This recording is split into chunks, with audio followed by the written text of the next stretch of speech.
Some men wake with a sense of place. Gideon Hale woke with the taste of blood in his mouth and sand grinding against his skin. Above him stood a woman, not with pity or water, but with the stillness of judgment carved in stone. She didn't reach for him. She didn't kneel. She just looked, like a blacksmith gauging whether the scrap before her was worth forging.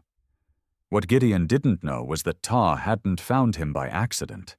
She'd been searching, and what she saw in him was either the end of something or the start of everything. 3 hours earlier, Gideon was sure he was dying. His horse had thrown him near a dry riverbed, and by the time he'd crawled under a rock outcrop for shade, his canteen was bone dry and his vision swam. He'd spent 2 weeks crossing land locals didn't even whisper about. Said he could shortcut to the mining camps out west. Said a lot of things. Arrogance, his old man used to say, is just a bet against fate. And fate came knocking as silence. No birds, no wind, just the sun cracking stone, and the crawling sense that something up on that ridge was watching him. He tried to stand. Once, twice. Failed both times. The third, he just lay back and closed his eyes.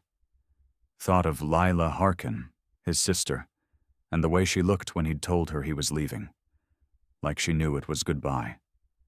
When he opened his eyes again, she was there. Ta, 8 feet away. Not moving. Her shadow draped across his chest like a claim. She was the tallest woman he'd ever seen. Broad-shouldered, solid as earth, like she could break a man in half without losing breath. Her hair was braided thick down both sides. Leather garments clung to her with bone and stone sewn in like ritual. Her eyes studied him slow, sizing his calloused hands, the knife at his hip. Then she spoke. Words foreign, but tone firm. No question. A statement. Gideon rasped a single word. Water. She didn't budge. For a second, he thought she'd walk off and let the desert take him. But then she raised her arm again, sharper this time. 2 figures emerged from the rocks. Roe and Dusty, young, wary, the look they gave him said it all. This wasn't their idea. Roe snapped something sharp at Ta. She answered cool, firm, not even glancing his way. Whatever she said shut him down cold. Then they grabbed Gideon under the arms, lifted him, and the world tilted. He barely caught sight of Ta's back ahead of them. Steady, decided, before the heat pulled him under. Next he knew he was on woven blankets beneath a structure made of hides and branches. Cooler. Someone had given him water. Through the flap in the shelter, he saw her sitting straight-backed, legs crossed, hands calm on her knees. She wasn't looking at him. But Gideon knew.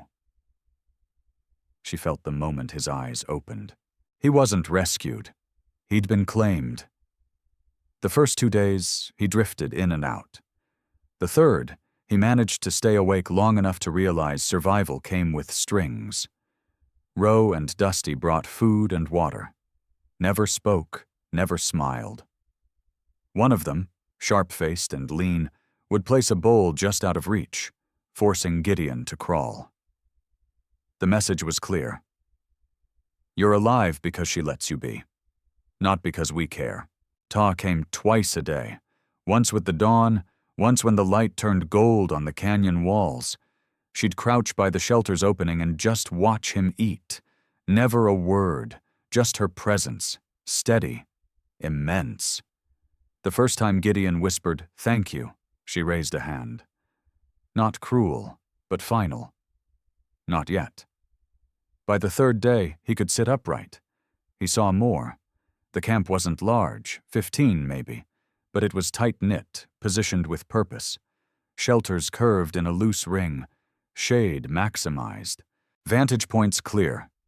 Kito, Suri, and Pana, the children, ran near the center, laughing bright, while older women worked with silent rhythm. Everyone moved like they knew their part. No waste, no talk, no one welcomed him, not openly. But Gideon had been the unwanted before. He knew the feeling when a place didn't want your shadow to linger. They'd seen men like him before, and they had reason to distrust what always followed. They knew what men like him carried behind them. Trouble if fortune was kind, violence if it wasn't. The fact that Ta had brought Gideon into their world didn't erase that history. If anything, it sharpened every wary glance. By the fourth day, Gideon could stand again. He pushed himself outside, testing shaky legs, and spotted Ta speaking with 3 elders, Eha, Suna, and Lyra, their voices low but heated. When one of them jabbed a finger sharply in Gideon's direction, Ta answered immediately. Her tone never lifted. It didn't have to. Whatever she said shut the dispute down faster than a slammed gate. The elders drifted away, leaving her alone as she turned toward Gideon with a face carved clean of emotion. She walked to him slowly, close enough for him to see thin scars tracing her forearms, marks earned through years of labor and hardship. She stood a few inches taller than him, and up close her presence was overwhelming. This wasn't a leader handed a title by birth. It was one hammered into shape by grit, pain, and raw strength. She rested a firm hand on his shoulder, spoke a single word in her tongue, then pointed toward the camp's eastern trail where a path cut through the rocks. The message was simple. Walk. Prove you can. Gideon lasted 10 minutes before his legs quivered. Ta moved beside him the whole time, matching his steps without offering an ounce of help. When he finally braced himself on a boulder, she studied him with that same measuring look, then gave a single nod, as if confirming something sealed inside her. That night, Gideon lay awake, listening to the camp settle. Through the gaps in his shelter, he saw Ta by the fire, her profile lit in orange. She didn't look his way, but he felt her thinking, calculating, planning. And for the first time, he understood. She hadn't kept him alive out of mercy. She was preparing him for something that required him to survive the shaping. The 6th day brought the break. Gideon was hauling water from the spring when the lean young man, Tosa, the one who'd brought his meals with contempt, stepped directly into his path. Close now, Gideon saw he couldn't be more than 25, with eyes burning with something deeper than dislike. Tosa barked something harsh, pointing between Gideon and the camp. Gideon didn't know the words, but he didn't have to. You don't belong here. Others gathered fast, forming a half circle. Gideon set the water vessel down slowly, keeping his hands visible. One wrong move, and this would turn bloody. Tosa stepped closer, palm on the knife at his belt, raised his voice, issuing a challenge. Ta's voice sliced through the air like a whip. She strode between shelters with long, devouring steps and planted herself between them without hesitation. Her words were controlled but heavy enough to bend iron. Tosa fired back, anger cutting through his voice, flicking a hand toward Gideon. Ta let him finish. Then she set a hand against his chest, not shoving, just drawing a line no one crossed, and spoke again.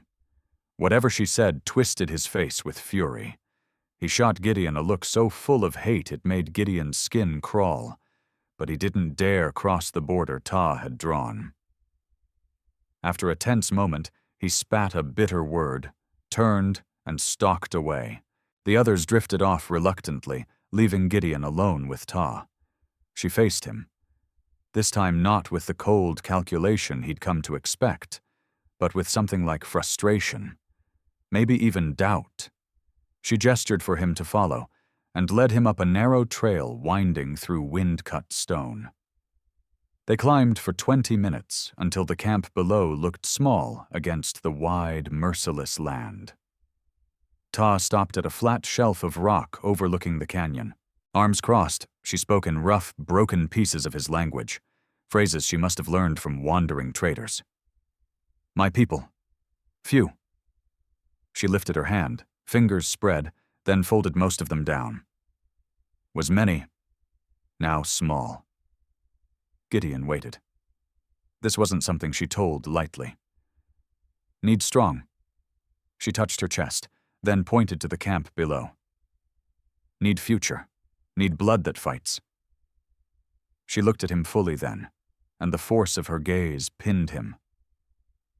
I see you in desert. Dying. Still fight. Still try. She tapped her temple, then her chest. Strong here. Strong here. Pieces began falling into place. She hadn't saved him out of kindness. She'd saved him because he represented something her people were losing. New strength, new breath, a way to keep them from vanishing. The young one, Gideon said carefully. He was supposed to be chosen, wasn't he? Ta's face hardened. She didn't confirm it, but she didn't need to.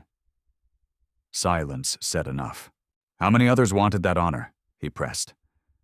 She held up 2 fingers. 3 men who'd dreamed of being selected. 3 men who now saw Gideon as the thief of what should have been theirs. Ta stepped closer, her presence filling every inch of space around him. She placed both hands on his shoulders, firm and steady, and spoke slowly, forcing each word into clarity. You choose. Stay. You live. Go. You die.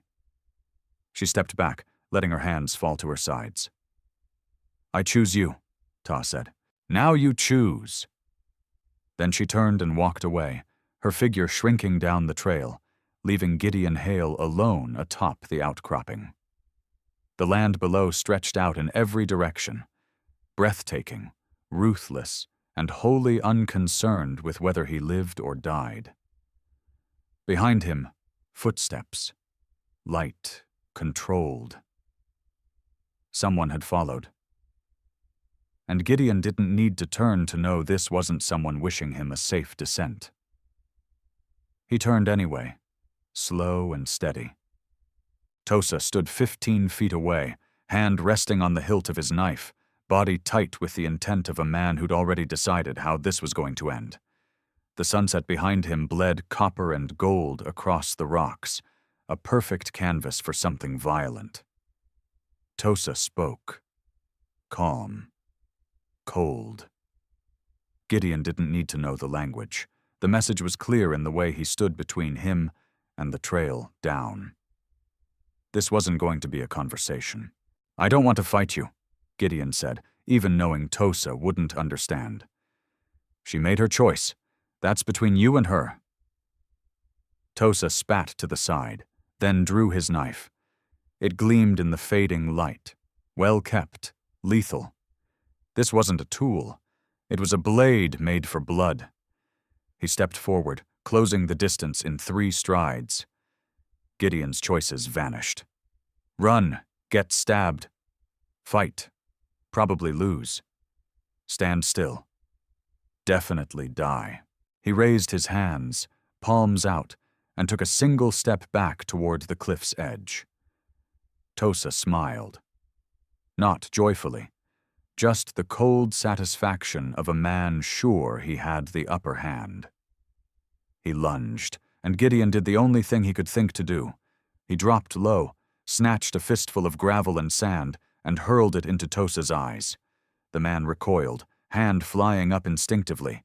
Gideon charged, grabbing Tosa's knife arm at the wrist, twisting hard as he rammed his elbow into the man's ribs. The hit knocked the wind from both of them. They fell in a snarl of limbs and dust. The knife clattered across the stone and vanished from reach. They rolled, each struggling for position. Gideon realized quick. Tosa was stronger than he looked. Faster, too. A punch snapped against his jaw, white flashing across his vision, then fingers at his throat, tight, choking. Instinct kicked in. Gideon kneed him, once, twice. The grip faltered. Gasping, he scrambled back just as Tosa reached for the knife. Without thinking, Gideon kicked it hard, sending the blade tumbling off the edge and into the ravine below. Tosa's eyes flared with rage. He lunged again, bare hands aiming for Gideon's throat. But this time, Gideon was ready. He sidestepped, caught the momentum, and flung Tosa toward the ledge. The man stumbled. Gravel slid beneath his boots. Arms windmilled. For a breathless moment, Gideon thought he was going to fall. But Tosa caught himself, dropping to one knee, gasping. They stared across 10 feet of rock, bloodied and spent. And something in Tosa's face changed. The hatred remained. But underneath, maybe respect, or at least the realization that Gideon wasn't prey. More footsteps echoed behind them. Ta arrived first. Her eyes scanned the scene instantly. Behind her came 2 older men, their faces tightened when they saw the mess.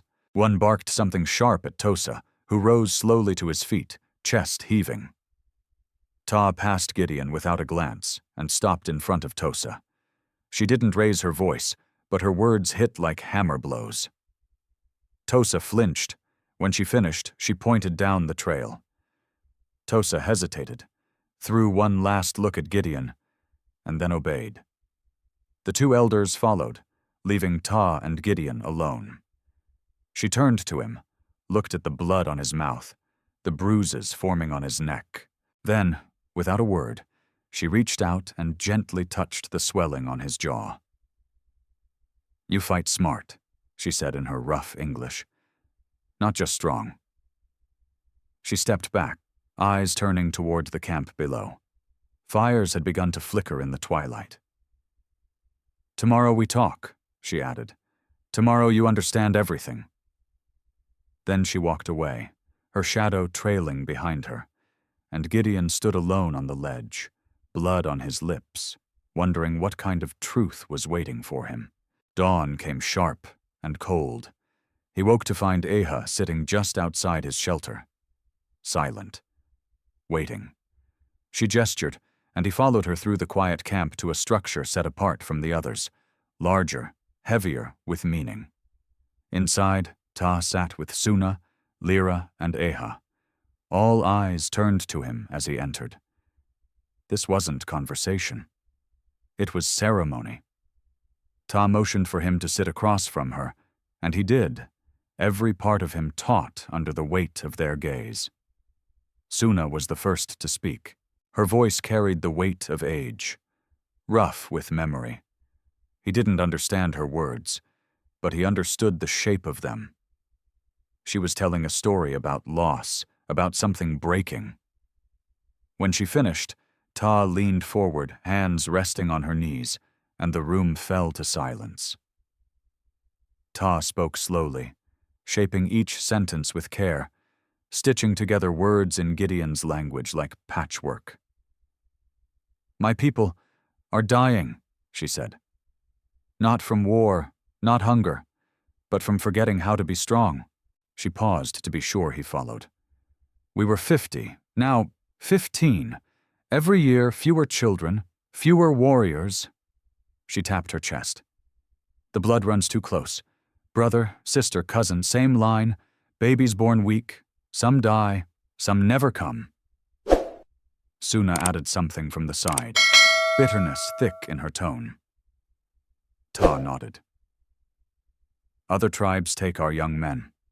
Better offer, stronger family. We lose them. And the women who stay..." She shook her head. "They have no one.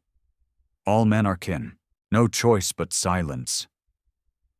Gideon felt something tighten in his chest. This wasn't about customs or old ways. This was survival. The tribe was collapsing from within. The bloodline was too narrow. Biology wrapped in desperation. "I am the matriarch," Ta said. "I choose for the people, not for me." She touched her heart. No husband, no child. I waited for the right one. Strong blood, sharp mind, a man who still fights when dying. She rose and moved closer, crouching until their eyes were level. "I saw you in the desert, alone, hurt, No water. But you crawled. You protected your knife when you couldn't lift your head. That tells me what's inside you." Gideon's mouth went dry. The weight of it all pressed against him. "You want me to father your children," he said. "Not just yours." Ta nodded once and motioned toward the elder women behind her. "We have 4 women," she said. "Strong, healthy, no husbands. They need children, or their names end with them." She fixed her gaze on him. "I need you to give us a future, one that doesn't vanish." The words landed between them like thunder, huge, inescapable. Gideon struggled to wrap his mind around it. She wasn't asking for a partner. She was asking for the foundation of a generation, a permanent tie to this land, to these people. "And if I say no?" he asked. Ta didn't flinch. "Then we give you water, food, point you east, 3 days to the nearest town. You go back to your life." She paused. "But know this, the young man from yesterday, he's not the only one who thinks I chose wrong. If you stay and say no, they'll see it as weakness, as insult. I won't be able to protect you." Eha spoke then, her voice softer than the others, but no less honest. Ta translated. She says, "You have until dawn." She says, "Choose with your heart and your mind. Both, or you'll regret it." Then Ta stood and placed a hand on his shoulder. This touch didn't feel like a test anymore. It felt like hope. "Come. I want to show you something." She led him out into the morning light, where camp was just starting to stir. Gideon followed, mind spinning with too many thoughts that led to the same impossible place. Stay and become something he didn't yet understand.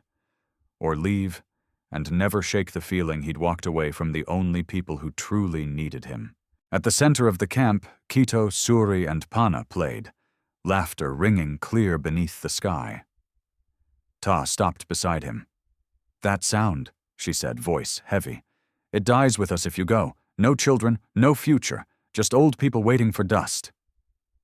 She turned her eyes on him. "You decide," she said. "Is your freedom worth their silence?" Then she left him there, standing in the middle of something ancient and fragile, listening to laughter that might be the last of its kind. He wandered the outer edge of camp all day. Every path led back to the same place. Either choice meant giving something up. Either path felt like a cage, one of bones, one of conscience. He thought of Lila Harkin, of the way she'd looked at him when he told her he was leaving. To find purpose, to do something that mattered. He'd drifted from one mining camp to the next for 3 years. Failed ventures, dead dreams. And now here, of all places, he'd found it. Not in a map or a paycheck, but in the eyes of a woman who saw him not as a burden, but as a beginning. As the sun sank, he made his way towards the spring where water pooled in a bowl of carved stone. Ta was there, alone, refilling containers. She glanced up but didn't stop. Gideon sat on a flat rock, watching the light ripple across the water. "Can I ask you something?" he said. Ta nodded, setting down the jug. "Why didn't you choose one of your own? Someone who knows your ways, speaks your language?" She rested her hands on her knees. "I did. 3 times. Her voice lowered. "The first was proud. Thought being chosen made him above others. Treated women like they owed him. I sent him away. The second, strong body, but weak inside. When times got hard, he blamed others. Blamed me. Said I was the curse." Her eyes locked on his. A man who can't carry his own weight will crush everyone around him. She hesitated. "The third loved me. Real love. But he couldn't separate love from duty. Every decision became about what made me happy, not what kept us alive. She shook her head. Love like that makes you blind.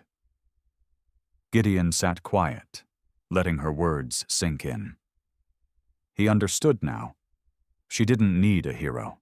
She didn't need a worshiper. She needed someone who could stand beside her in survival. No illusions, no excuses. You don't know me, he said quietly. I could be any one of those men. Ta didn't blink. I saw you die, she said, and you didn't stop fighting, not once.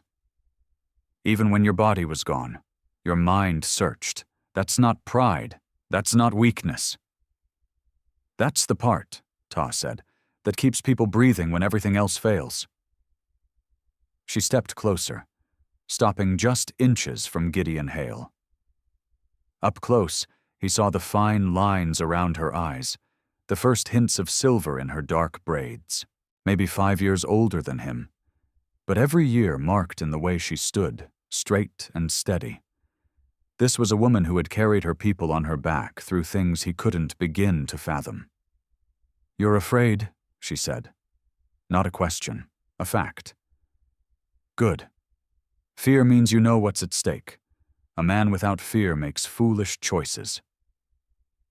Gideon looked up at her. This woman who had pulled him from death, not out of mercy, but necessity. If I stay, he said, voice low, I need to know, am I just useful? Or do you see something else in me? Something that matters? Ta placed her hand over his heart. Firm. Grounding. The warmth of her palm sank through his shirt. I see both, she said, and I need both. She pulled her hand away. You decide tonight. Tomorrow it becomes permanent. She picked up the water jugs and turned back toward camp, leaving Gideon alone beside the spring. He sat there long after she disappeared into the shadows. As the desert night crept in and stars lit the sky, he thought of Lila Harkin, of her face the day he said goodbye. He thought of the children's laughter and the way Ta had touched his chest. Not as ownership, but as an invitation to choose himself. When he finally stood and walked back toward camp, he knew what his answer was. The only question left was whether he had the guts to say it aloud. At first light, he found Ta standing at the canyon's edge, facing the sunrise.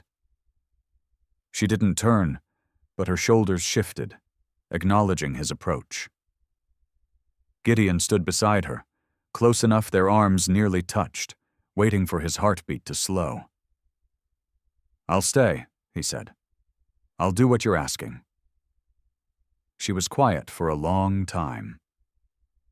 When she finally turned to look at him, her expression was unreadable. Then she gave a single nod, heavy with everything that would follow. Good, she said. Now the hard part begins. They walked together to the center of camp. The whole tribe had gathered in a wide circle. Eha, Suna, and Lyra stood together, solemn. Even Tosa was there, unreadable. Ta stepped into the center, her voice clear and steady, carrying across the circle. Gideon didn't know the words, but the rhythm was unmistakable. This was no casual moment. This was declaration. When she finished, she extended her hand. He stepped forward into the center, every eye tracking him. Ta placed her hand on his shoulder. Not a claim, but a mark, an acceptance. Some nodded, especially the elders. A few younger men looked away. The children whispered. Tosa met Gideon's eyes. There was no hatred this time, just something closer to quiet surrender. One of the elder women stepped forward and spoke directly to him. Her tone was firm, but not cruel. Ta translated. She says you will learn our ways, our tongue, our skills. You will earn your place not with blood, but with work. That is the only way they will truly accept you. Gideon nodded. I understand. The elder woman spoke again, and Ta's translation came slower now, heavier. You will be taught to track, to read wind and rock, to move like shadow. These are the things that keep us alive. If you can't learn, you can't stay." "I'll learn," Gideon said, eyes steady on the elder, even if she couldn't understand him. Ta passed the message. The woman studied him for a moment, then gave a small nod. The circle dissolved. People drifted back to their tasks. And Gideon felt the shift, not quite belonging, but no longer an outsider. Now he was something else, a man with a promise to fulfill. Tosa approached, stopping a few feet away. He looked Gideon up and down, then spoke in halting English. "You fight good, but fighting, easy. Living here, hard." He gestured toward the canyon and the wide emptiness beyond. "We see if you're strong enough." Before Gideon could respond, Tosa turned and walked off. It wasn't a threat, maybe not even a warning, just a fact. Ta touched Gideon's arm, drawing him back. "Come," she said. "We begin now." She led him to a group of young men strapping on gear, bows, knives, packs. Tosa was among them. Ta gave Gideon their names, each one foreign, unfamiliar, but they repeated them patiently until he got close. They were going to hunt, and Gideon was going with them. Tosa looked at him with the barest hint of amusement. "You know how to be quiet?" "I can learn," Gideon replied. "Good. You scare the game, you eat last." A half smile tugged at Tosa's mouth. "Maybe you eat nothing?" They set off under the climbing sun, slipping into the stone maze of the canyon lands. To Gideon, every step felt like a thunderclap.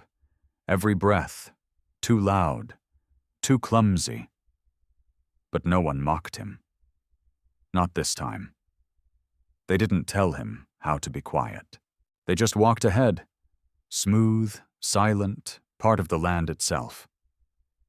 By midday, Gideon Hale's legs burned and every breath scraped his ribs, but he didn't fall behind. And when Tosa looked back and saw Gideon still holding pace, still grinding forward, something shifted behind those guarded eyes. Respect. Earned, not given. Back at camp, Ta stood watching the horizon, waiting to see if the man she'd chosen would pass his first true test. 6 months changed everything. Gideon no longer thought in his old language.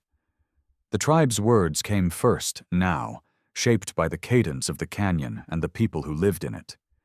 His hands had learned to read the signs of movement in dust, to set traps that caught real meat, to fix broken tools with whatever the land allowed. The sun had darkened his skin, and survival had carved away the softness of his past. In its place was lean, sun-hardened muscle. That evening, he sat by the fire with Tosa, both working leather in companionable silence. The cold tension that once hung between them had burned off months ago, ever since the day Gideon had grabbed Tosa by the back of the shirt and pulled him away from a collapsing ledge. No one spoke of it, but no one forgot it either. That night, Ta approached, and Gideon's heartbeat betrayed him, same as it always did when she drew near. That had never faded. If anything, it had grown sharper. She'd given him space in those early months, letting him find his footing without pressing closer. But lately, she'd been near more often, sitting beside him at meals, brushing his arm when she spoke, her hand lingering longer than it once had. Now, she crouched next to him, watching his hands. "You work like someone born to it," she said. "I had good teachers," Gideon replied, nodding toward Tosa. Tosa gave a small grunt, the closest thing he gave to praise. Ta's eyes grew serious. "Walk with me." They moved away from the fire, toward the camp's edge where the rocks opened into a sweep of starlit canyon. She stopped, turned, and even in the low light, something in her eyes caught him. "It's time," she said. Gideon didn't need her to explain. He knew. This was what all of it had been building toward, the real beginning. He reached for her hand, feeling the rough strength in her grip, the match of calluses against his own. "Are you sure?" he asked. "About me? About this?" Ta stepped closer. He could feel her breath, warm in the cold night. "I was sure the moment I found you," she said. "Half dead, still fighting?" She pressed her hand to his chest again, over his heart. "You are one of us, not because I picked you, because you picked us." 3 months later, Gideon stood in the center of camp, with his hand resting gently on Ta's shoulder as she made the announcement everyone had been waiting to hear. She was with child. His child. The elder women smiled, real joy softening their usually stony faces. Tosa clasped Gideon's forearm. The children, those wild, loud, beautiful children whose laughter Ta had sworn he would protect, surrounded them with shouts and questions. But it wasn't just Ta. 2 other women had also stepped forward in time, accepting what Gideon had offered. And soon, they too would carry life. The bloodline Ta had fought so hard to preserve was no longer fading. It was reborn, not diluted but deepened, strengthened with new roots bound to the old. That night, Gideon lay beside Ta in the shelter they now shared. Her hand guided his to her belly, where new life had just begun to stir. "You gave up everything," she whispered, "to be here. Your name, your past, all you were." Gideon thought of that man, dying in the sand, dragging himself toward shade, clinging to a knife and a name that had meant nothing. That man was gone. "I didn't give up anything," he said, pulling her closer. "I found what I was looking for." Ta shifted against him, her breath warm at his neck. "And what was that?" "A reason," he said simply. "A reason to be more than I ever was." Outside, the desert wind slipped through the rocks, carrying with it the quiet sounds of a tribe at rest. Children giggling under blankets, elders murmuring stories, flames crackling low. The steady rhythm of a people who would endure. Because one woman had dared to choose survival over silence, and one man had dared to choose meaning over fear, the new bloodline had begun, and with it, the future Ta had held on for, had fought for, was no longer a hope. It was real. If this story moved you, don't miss the next tale of courage and fate from the American frontier. Tap the video on screen, subscribe, and help us keep these stories alive by leaving a comment or super thanks.